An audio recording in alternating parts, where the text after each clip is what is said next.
Ship's log, Celestial Date 218.250.11. Dagger and I have managed to leave Utopia with the destination of Orcus in our ship's computer navigation system, and it's a long way away, but we are ready to go and feeling like we might be getting lucky in this journey that we are on. So our next step is to travel through the drift to Wellspring, and then it is on to some new sectors I've never been into before, and the search for the planet Orcus. I have to admit I'm quite excited, even though I'm not doing this for myself. I'm doing this for Kiri. Sorry, I had to think to remember her name. I'm doing this for Kiri to get the interference engine.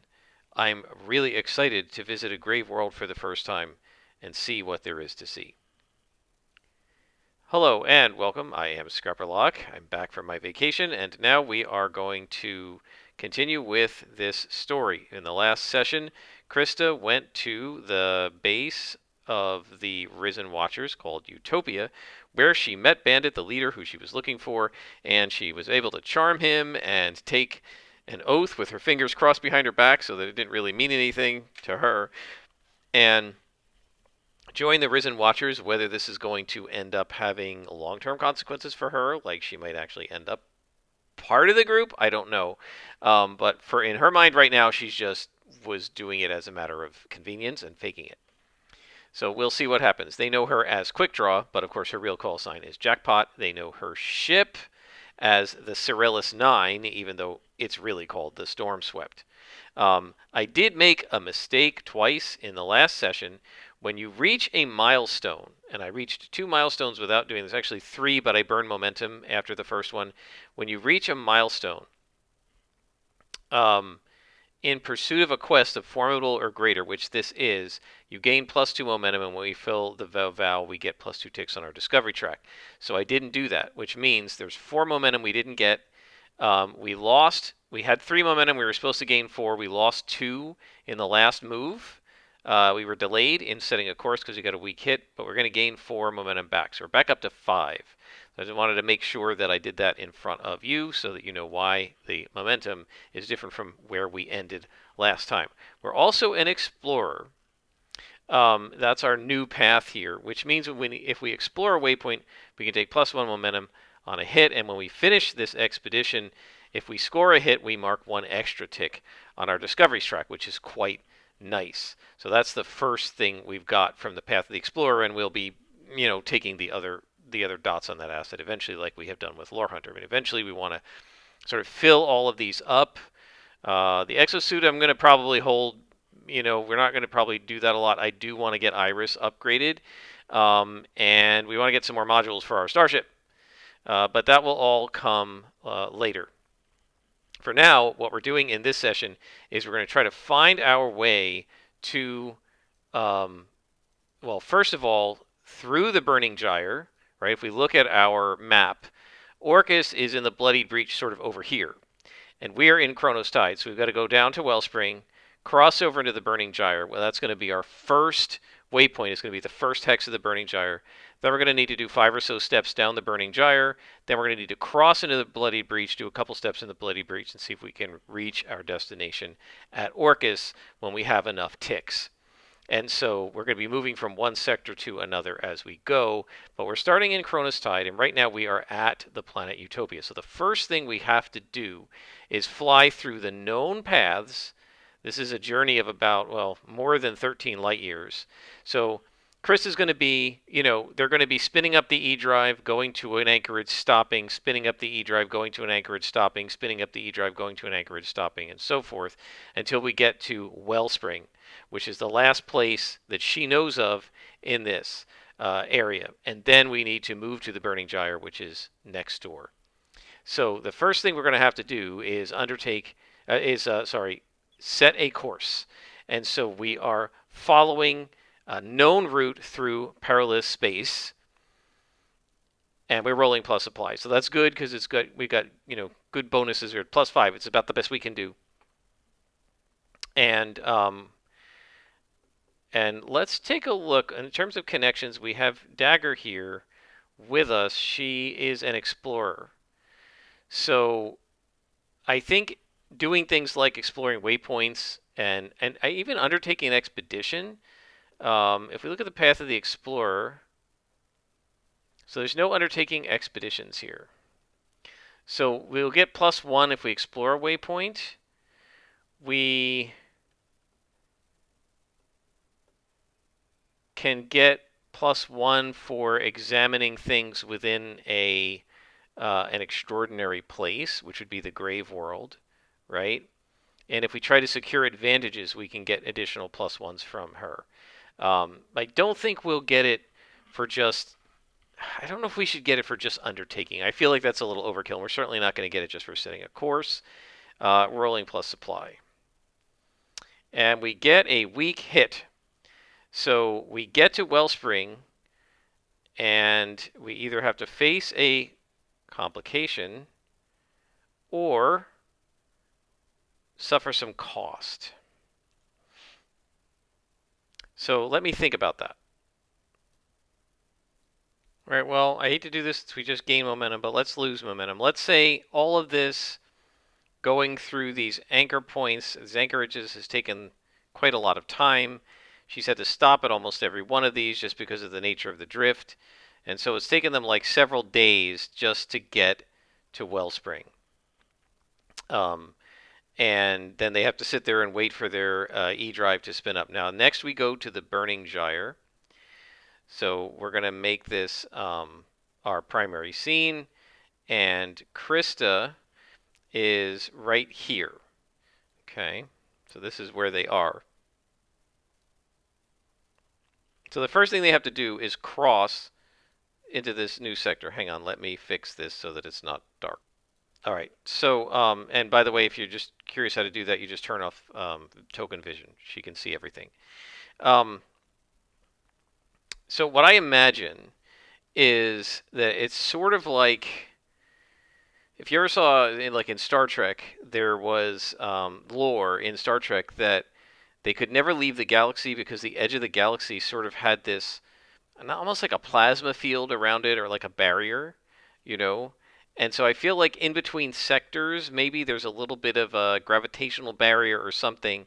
So to cross from one sector to another, just entering a new sector into the first hex is going to require the expedition. In other words, you can't go several hexes. We got to do one hex and undertake an expedition. So let's go ahead and undertake the expedition. So I think, actually, before we do this, let's secure an advantage. I think because Dagger's an explorer, right? I think let's leverage her this way. Let's secure an advantage, and we'll get a +1 on it.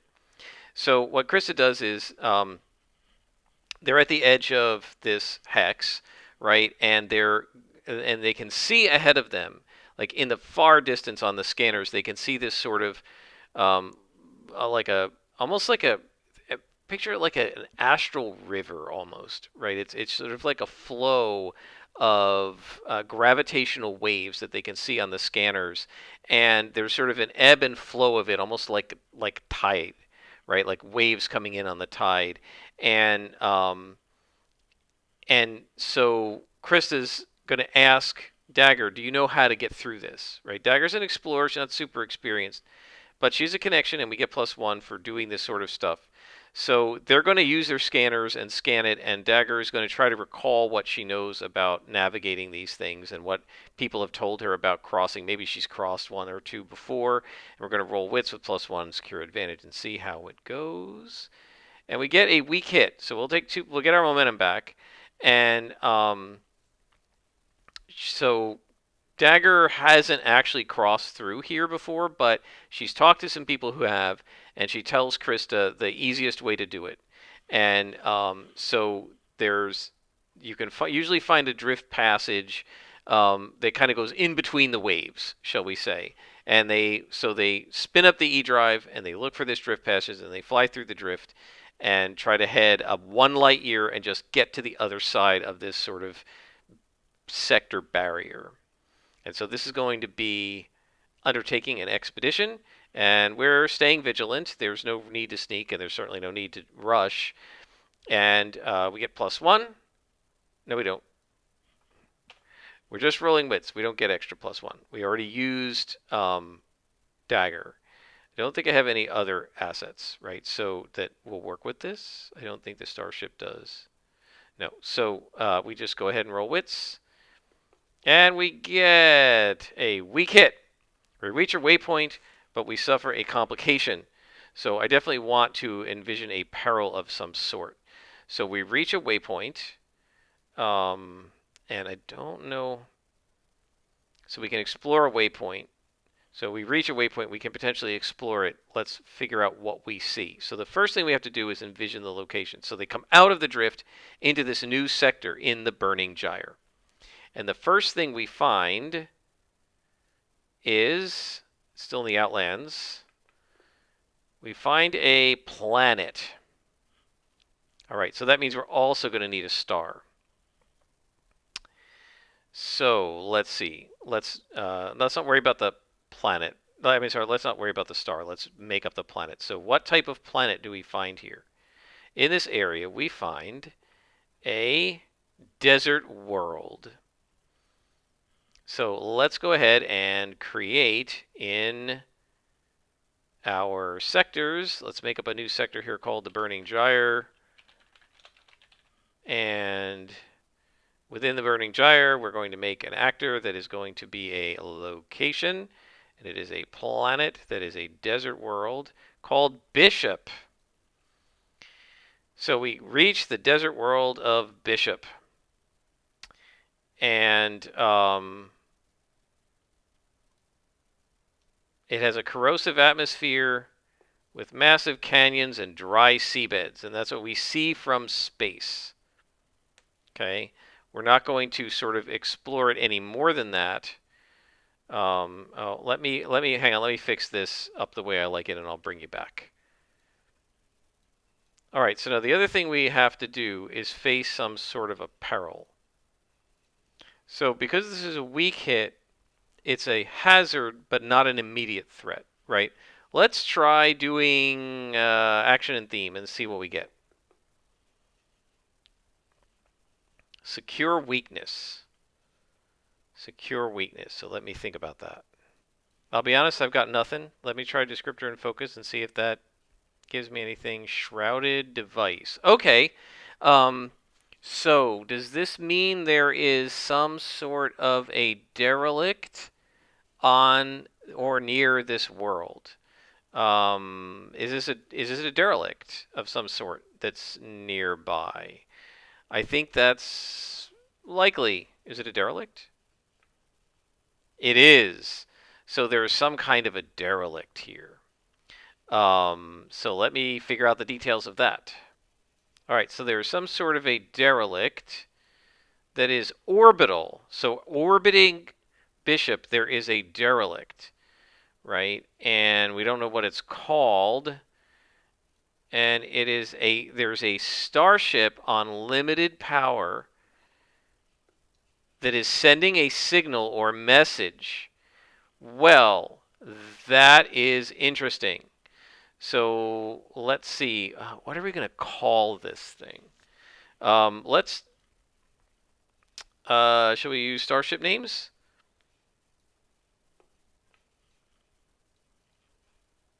Timberwolf.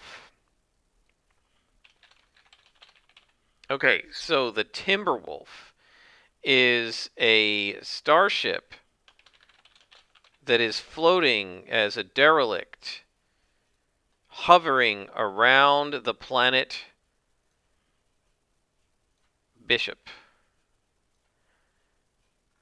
And you know what this means, guys, because Krista has curiosity as a quote-unquote hindrance, right? I view this as sort of in the game Savage Worlds, there are hindrances, which are like disadvantages and champions. Same thing as psychological limitation, curiosity. She's curious. So although she definitely likes the idea of continuing, this thing is sending out a signal. So what kind of a signal is it? Let's go back and see. Remember we had secure weakness, right? I feel like there's a distress call. So it's sending out a distress call. We don't know if there are people on it. Maybe it's an automated distress call. But so there is this hulking sort of a half of a starship. It's the back part of it is destroyed. So most of the engine area has been removed. It's on battery, it's on limited power, and the sort of the front half of the ship is still intact, and it's floating in this decaying orbit around the planet Bishop. And Krista says, "Wow, look at that. We should examine this." And Dagger says, "What are you talking about? We're on our way to find the planet Orcus." And by the way, I need to make a progress bar for that, so let me do that. Right, so we've reached our first waypoint, which is this. And Krista says, "Well, look, as long as we're here, we're in a brand new sector. I've never been in the Burning Gyre before, have you?" And Dagger says, "No, I've never been here." And Krista says, "Well, Zephyr told me to teach you how to do what I do. Well, this is what I do. I find interesting places and I examine them. Come on, let's explore it." And so let's explore the waypoint and see what happens. And we're going to roll wits. I don't think we get any pluses to this. It's just that we get extra momentum on a hit. But Dagger's with her and is an explorer, so we'll add 1 to that. And we'll explore waypoint. And we get a strong hit. We find an opportunity and take +1 momentum, or we gain progress. We mark extra progress on our expedition per its rank. I think we find an opportunity. A favorable insight, situation, resource, or encounter, +2. So, well, first of all, let us learn more about Bishop. Are there any settlements on it? No. Is there any life on it? There's diverse life in a corrosive atmosphere, which is interesting. Planet-side features. Scorched grass plains and flooded grottos, even on a desert world. Interesting. Flooded, I think, with some kind of toxic sludge. And we find an opportunity. So there's a clue to a life form's nature or vulnerabilities. Okay. So that's interesting. So we're scanning. So she's scanning the planet from above to see what might be down there. And so there's some sort of a life form down there, which means let's make up a creature. So this is going to be a land creature. So let's create up a new, I guess, a new NPC.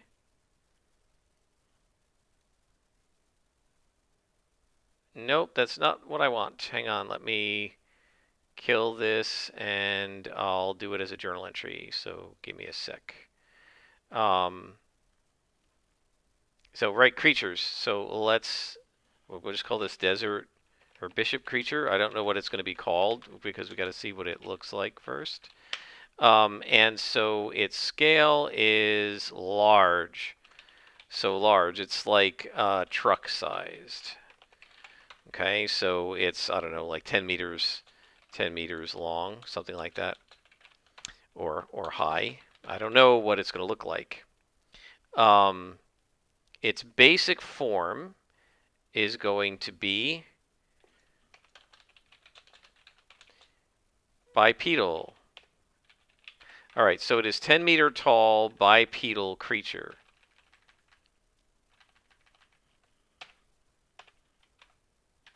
Nope, this is size, not large. Size, large, truck-sized, 10 meters high.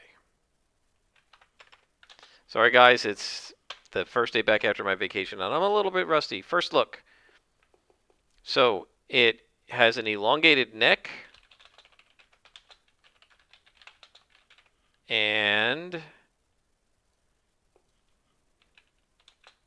faceless. Okay.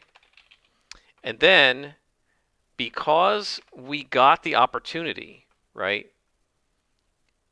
nature or vulnerabilities are exposed. So we're going to get the revealed aspects and the encountered behavior.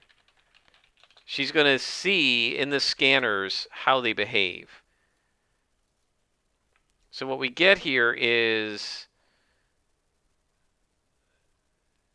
they're illusionary and they have mental influence or control. Okay, so they create illusions and have psionic abilities. Mind control. So somehow they observe from orbit, right? You can imagine they get into sort of this low orbit and they put the cameras on them and they sort of videotape or see with their cameras. You sort of zoom in like in modern times these sort of the satellites that can read a license plate from orbit.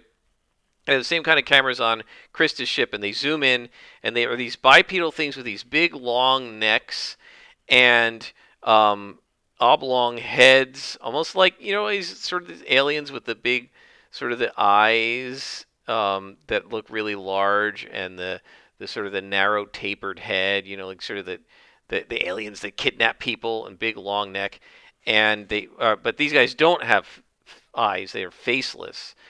So they have a head but no eye or mouth, and they observe these things walking through this corrosive atmosphere in this desert, and there are some maybe insect creatures or whatever, and they turn their faceless heads toward these things, toward the insects, and the insects like suddenly start attacking each other or whatever, and they recognize that these guys are mind controlling these insects, and they actually catch on camera that they're creating not mental illusions in the minds of things, but actually what in Champions we call light illusions, an actual visual like hologram of like elephant-like creatures attacking them, forcing the insects to run away, and things like this.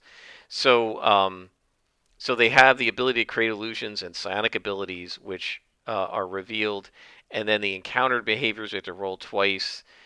The other behaviors that they see are that they have nests and they are grazers. So they're not preying on these insect creatures. The insects are the predators, but these long-necked mind creatures are using their mental powers to sort of like scare off the predators.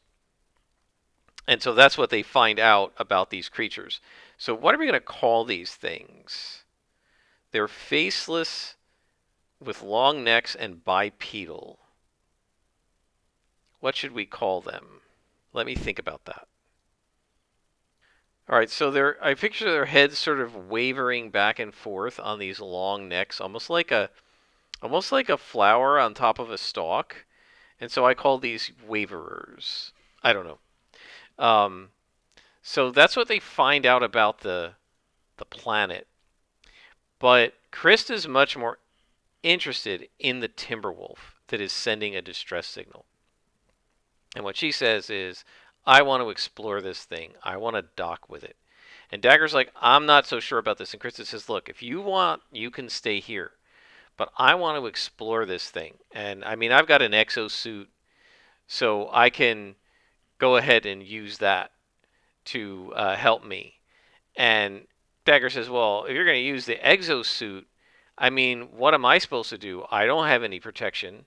And Krista says, look, I can take Iris, my survey bot, and I can go in there, and you stay here and monitor the thing and stay on communications with me. And if you see any problems, if any starships come or whatever, alert me and I'll come back. So they're going to pull up alongside the Timberwolf, and she's going to try to enter it, which means we're going to need to set up another expedition, the expedition onto the Timberwolf. So let me set that up. And actually, guys, before we do that, let's remember that we're also checking every new star we come to. So I don't know the name of this star. We won't name the star unless we need to as a result of this. But let's check and see, is this star one of the ones on Krista's star chart? Again, in the first box, it is small chance. And the answer is no. So we can ignore that part and let me set up the expedition and I'll bring you back. All right, so this is going to be a dangerous expedition, and what they do is they sail the storm swept around this much larger ship. It's sort of like the size of an ocean liner, right? It's a larger ship, but only like the front half of it, the forward half is maybe forward 3/4 is intact, and then the back part, the aft part, is just totally missing. And so they fly around until they find a breach in the hull, sort of midway along the ship, that allows them to sail up to it, extend a gangway from their airlock, and then Krista can go through the airlock with the exosuit, and which, what do we call this thing again? The exosuit, the Titan Mark II, and she's going to head in. So I think what we have to do is we have to face danger to see if we can successfully, like, basically lock on, get the gangway lined up, and get everything lined up correctly so that Krista can go across. And so we're going to face danger, and this is, I think, using mobility, right? So this is with edge. There aren't any additional bonuses here, so we just roll straight, and we get a weak hit, so we succeed. But it takes a little bit of time. So we're at 6 momentum, and Krista then enters the hull breach. And so she's in sort of this broken part of the ship. And now that we are on the Timberwolf, we're going to do an inner first look. And she gets haunting visions of the dead. Okay, so Krista comes in the hull breach, and like she's still in space, right? There's a way into like a corridor or something, but she gets out of the gangway, and she's basically still this area is still partly open to space, and so she's on the radio to Dagger, and she says, "Jackpot to Dagger," and Dagger says, "I read you," and she says, "All right, I'm now, I've got the magnetic grips operating on the Titan, and I'm now standing on the deck of the ship, and I'll be heading in." And she says, "Wait a second," and then she gets images of, now this is a human ship, right? Or is it? Is this a human ship? She's going to get visions of the dead, but are they humans? Is this a human ship? I don't know. Let's ask the Oracle. I'm going to say 50-50. Is it a human ship? It is. So what she sees, let's remember that, like, by the lore of Starforged, and I really haven't been playing around with this that much, going through the drift, you can sometimes see like the dead and stuff, and there are rumors that drifting is like mucking with reality and causing the dead to rise and undead and stuff. So Krista is going to suddenly hear in her ear, not really over her radio, she starts to hear the sound of explosions and screams of "Mayday, Mayday, Mayday! Send a distress signal! Quick, turn it on! Turn on the distress signal! Mayday, Mayday, Mayday! Does anyone read us? We've been hit! We've been hit! We're hull breach in section 37!" And she starts hearing these voices, and she looks around and she's like, Dagger, are you okay? Did you say there's a hull breach?" And Dagger says, "What are you talking about? I didn't say anything." And Krista says, "I could have sworn I heard someone say there was a hull breach and calling for a mayday." And Dagger says, "Are you just talking about the distress signal? It's on a loop here. Maybe you heard it over my mic." And Krista says, "Well, mute it, will you please? Because I don't need the distraction." Meanwhile, she wishes she could wipe the sweat off her face, but she can't with her hands in her, in the suit's sleeves. And she kind of shivers, and her clothes are kind of damp against her skin now.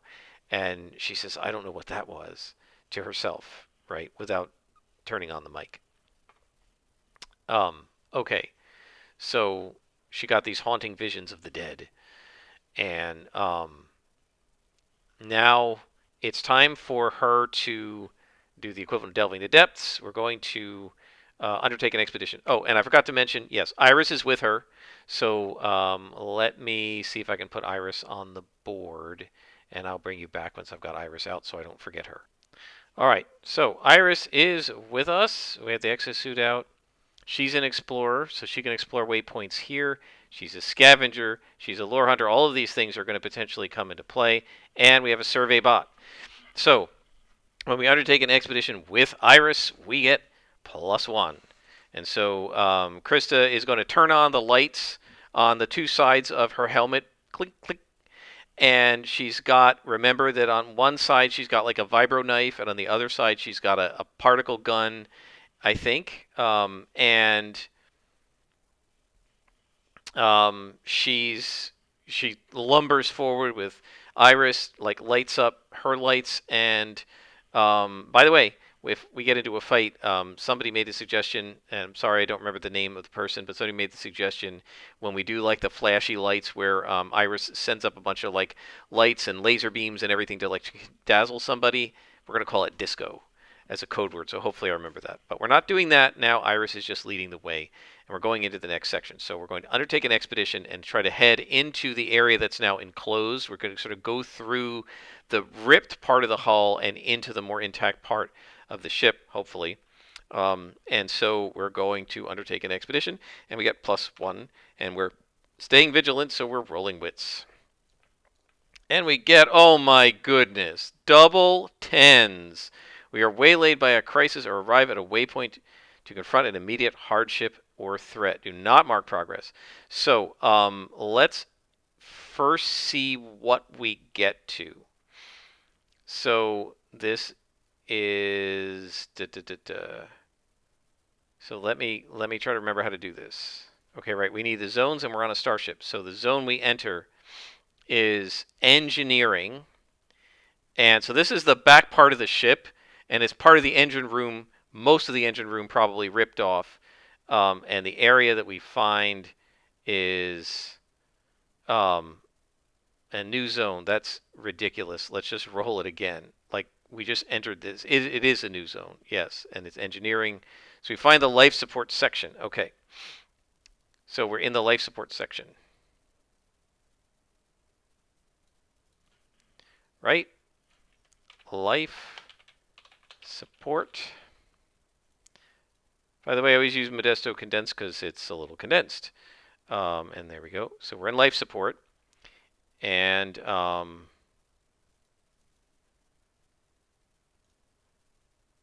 on. And we're going to be waylaid by some sort of a peril. Oh, again, I forgot to set the thing. So this is the way you do it. Just turn off all of that. Bring Iris with us. And so we're going to... do we need a feature? So what's the feature in this area? We have... And there's some sort of an unfinished project here. So I think they were rigging up some kind of a bypass to the engineering part that got ripped off so that they could keep the life support going on this ship, and it was incomplete. So they've got a bunch of like wires and tubes and hoses and things where they were trying to bypass it, but they were never able to finish it. However, we get a peril. So let's roll on the peril and see what we find. So what we find is failing equipment requires a specific part or skill. So life support has failed in here, I think. So we said it was on limited power. I think the power is starting to fluctuate and turn off. And that's going to mean doors won't open. She's going to have to beat her way through the doors and everything. And so so Krista is going to need to try and fix it, and she is not an engineer. So so she turns on her camera, and she radios back to Dagger, and she starts filing a report. Okay, so there's a life support system in here, and it looked like they were trying to bypass the lost power from engineering into the life support batteries to keep everything powered, but they didn't finish. And what little they did, the batteries are being drained, and we're going to need some more battery power in here. We've got to find a way to hook the power of the storm swept into this system. Otherwise, this ship won't have any power, and I won't be able to explore it easily. We're going to have a lot more trouble. So, so we've got to find a way to hook up the power. So we need to get some power cables, and you need to bring them to the airlock. And so what Chris is going to have to do is see if she can draw the power, bring basically imagine a giant, very thick extension cord going from the storm swept out through this hull breach into the life support section where Chris is going to plug it in. And if she can get it to work, then the storm swept, at least temporarily, can power enough of this derelict that the doors, the Star Trek doors that open and close, will be able to open and close. There will be some minimal emergency lighting. There won't be any real life support here. Minimal gravity so that she, with her magnetic boots, she can still walk on it without floating. And she wanted to punch her way through the doors. And she might be able to bring up some computers and get some information and that sort of thing. None of which she can do in the life support section. So she's going to try to do that. So that's going to be facing danger. And so I just want to just zoom out a little bit and talk about the logic here. To me, when you miss on an expedition, right, then you need, I feel like, to continue, you need to make another move, right? We can't just take an expedition now. I think we need to succeed at something to make another move successfully that allows us to overcome this obstacle. So I think, well, why don't we check our gear and see, do we have the right cables? Does the plug have the right prongs? I've been thinking about getting a new washer and dryer, and I remember my last dryer when I moved into my house, it had a 3-prong plug, and my new house had a 4-prong outlet, and I had to get an adapter for it. So does she have the adapters and the wires and cables and everything she's going to need to hook up the storm swept temporarily to power this thing, so that she can continue? So we're going to check gear. I think that's the best way to do it. And we're rolling supply. And we get a weak hit. We have it, but we must sacrifice resources or lose momentum. I think it makes sense, right? The ship has the power, but it's going to drain the batteries of the starship and drain the engines a little bit of the storm swept. Right, and so we're not going to quite have as much supply of power as we would have. So that makes sense. So she's able to power it up enough that now she can get the doors that are let's say over here to open so that she can continue. I mean, we haven't really reached a waypoint here. So she's going to come in here and, or at least we've reached a waypoint, quote unquote, but we haven't made any progress, right, in exploring the Timberwolf. So now she's going to move to the next section. And so let's go ahead and draw it in. Don't know what it's going to be yet. So now she's going to send Iris ahead of her again. And she's going to follow along. And she is going to undertake an expedition. And again, we're rolling wits with +1. Yeah, we need to get some momentum in here. And let's look at our assets here just so that we can sort of keep all of this in mind. And we get a strong hit. We reach a waypoint and envision, and we mark progress. So let's make sure to mark progress. And we get in here, and now we are going to see what we find. So we are in engineering still, right? And we end up with fuel or coolant tanks. So we'll call these coolant tanks. Okay.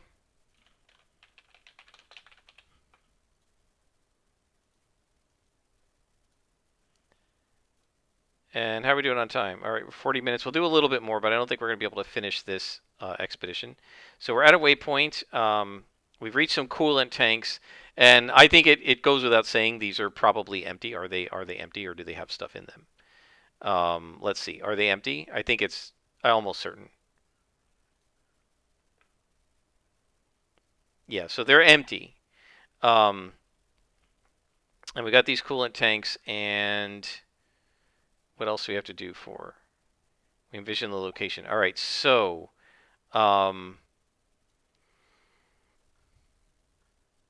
do we need to do anything else? Oh, wait. We can explore a waypoint. We can gather information, resupply. So I think it doesn't seem to me like if there are just coolant tanks here that it's likely that there would be any information to find here. I think we're going to just move into the next section. So let's continue. And we're going to send Iris ahead of us again. And we're going to undertake an expedition, right? And what? And so let me just pause here and see if I should roll another zone or wait until it transitions. So let me just check this. Okay, so it's really up to you. I think because we know that this is the back of the ship and this is where engineering is, I think we're moving out of engineering at this point. So we're going to have to see what the new zone is. But first, let's undertake the expedition and see how we do. And again, Iris helps us. Roll wits. And we get a strong hit. So we reach a waypoint. Let's see what zone we're in now. So we end up in still engineering. I guess I was wrong. And the area is a workshop. Okay, so we end up in a workshop. Well, now this is potentially interesting, right? Because there could be some interesting stuff here. So let's roll up some features. There's a cluttered workbench. All right. Well, let's scavenge around. Can we find anything of interest here? Let's explore a waypoint, and we mark progress here. If we look at our assets, when we explore a waypoint, we can take +1 momentum on a hit. Iris does not help us with exploring waypoints yet. She might someday, I think, but not yet. So let's explore the waypoint. We roll wits. We don't have any additional bonuses. So let's explore it and see what we get. Oh boy. We get a weak hit, or we can burn momentum for a strong hit. I think we'll take the weak hit. It's okay. We get +1 momentum, and we get another +1 momentum for our path of explorer here. And we find something interesting, but it is bound up in a peril or reveals an ominous aspect. So what's the peril? Precarious or broken path. Okay, so we find something interesting and a precarious or broken path. So I think the workshop is not fully intact. And Iris, so there's a big hole in the middle of the floor, right? Iris floats over it and shines her spotlight across the room at something interesting that we'll figure out. And Krista notices it and says, oh, this is cool, but she's going to have to jump the Titan across it.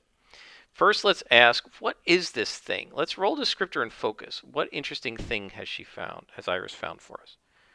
Misleading data. Okay, so I don't know about misleading, but I think that Iris has found Iris has found like a personal Datapad that still seems to have power in it. The lights are blinking, right? Like you know how on the computer you can put it to sleep and the little light flashes. There's still a flashing light. It must still have power, and it might have records of whatever happened here. So Krista wants to actually examine this thing. I think she had to face danger to jump the Titan across. So she's going to jump across in her suit, facing danger, and I think we're using mobility, right? So this is edge. And we get a strong hit. Take +1 momentum. That's great. So she makes it across, and she takes the Datapad. And now I think we're going to gather information. And so she's scavenging a wreck, gathering information, so we get to add +1. So she tries to turn on the Datapad. Hard to do in the suit, but she can turn on the Datapad and start pushing buttons and trying to see if it's got any valuable information in it that might reveal something about what happened to this ship. So let's roll gather information, and we get an additional +1 because of our scavenger. We don't have any other bonuses, right? No. Okay, so boom. And we get a weak hit. So it provides a new insight, but complicates the quest. +1 momentum. And it complicates the quest, and it provides a new insight. So, so first of all, does this Datapad have on it a record of what hit this ship? I don't know. Let's ask the Oracle and say 50-50. Is there anything? Yes. So it's got a recording. It's a journal, and it's telling the story of how this ship was ripped apart. And the question is, what ripped the ship apart? I don't know. Let's roll action and theme and see what happens. And I might have clicked it too many times. So let's just do the first one. Descriptor is not correct. Action and theme. Threaten trade. All right. So I think the Timberwolf was a trade ship, right? It's a freighter.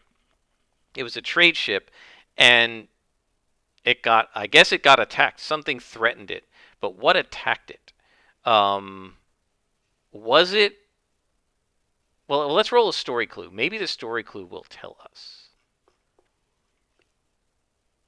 Evokes a remarkable anomaly. Okay, so they were hit by some kind of an anomaly.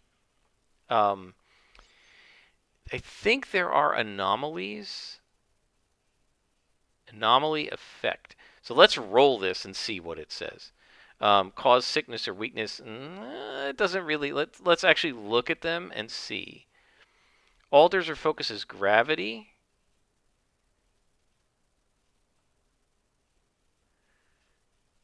Awakens the dead. Transports to another location. Okay. So here's what I think the Datapad tells the story of. That they hit some kind of an anomaly that took the back part of the ship and transported it into another time or space. Right? It just basically some sort of a wormhole that hit the back half of the ship, and that got ripped off and sent to another part of space. And that's what she finds on the Datapad. So now the question is the anomaly going to come back? I don't think Chris is thinking about that right now, and she's curious. So she's going to keep looking around the ship to see what else she can learn. Also to see if there are any survivors, because there is a distress signal, and she wants to actually find the source of the distress signal, right? And I think that's going to be, when we finish the expedition, that's going to be it. We're going to find the source of the distress signal. So she's going to leave the workshop and continue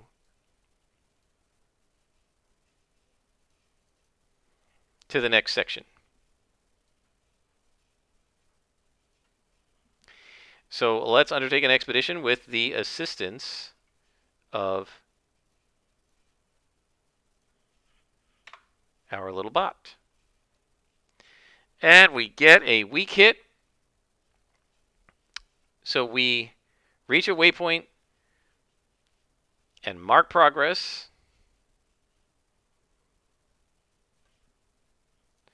And then we can make a suffer move or face a peril. I think we're going to face a peril. So let's first envision the waypoint. I think, again, we need to check the zone because we should be moving out of engineering now. Let's see. Yes, we're in the living section. And we go to the living section and we find a galley or kitchen. So this is the galley where the food is made, and so it's a big, obviously empty now, galley. I'm sure there are tables and chairs and such. And it seems fairly empty at first glance, but then we find a peril that is going to be action and theme. I kind of hate when it does that because I could have rolled action and theme by myself. Initiate belief. Initiate belief. I have no idea what that means. Initiate belief.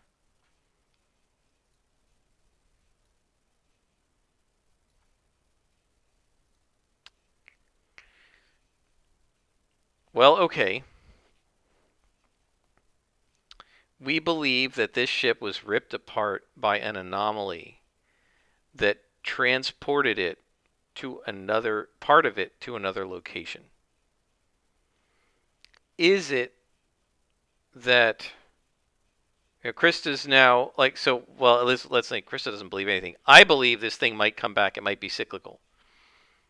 Is that what's going to happen? Is Dagger going to call us on the radio now and say, I'm picking up an anomaly in orbit on the other side of the planet and it's heading toward me? I think that's actually pretty likely.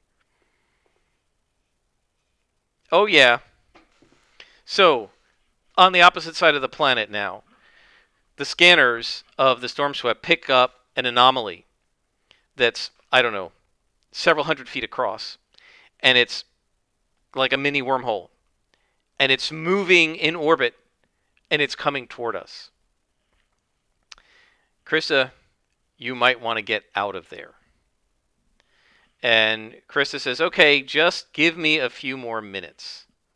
So now we're in a time crunch. And so I think what we're going to do now is we're going to add a clock. And I'm going to add a 4-segment clock. If we get to the end of this, the Storm Swept is going to get hit by this anomaly. It might be ripped apart or might be thrown into a different part of space. I think that makes the most sense. So the clock is here, and now when we pay a price, we're going to be hitting the clock. Now, the odds are we're going to make it out because we only need a couple more successes here, but you never know. The dice can be pretty evil. How are we doing? We're at 52 minutes. Guys, I hate to say it, but I think we're going to stop here. And we'll find out if we can make it out of, finish exploring the Timberwolf and make it out of here before the anomaly rips the Storm Swept to shreds. I hope you guys have enjoyed. I had a lot of fun in my first time back after about 2 weeks since the last time I played this. And it won't seem like that with the way the videos post. It'll just be a couple of days after the last video, but that's because I posted a bunch of them ahead of time. So I had a lot of fun today. I hope you guys enjoyed. And until next time, I am Scrapperlock, and this has been Starforged Alpha Cluster.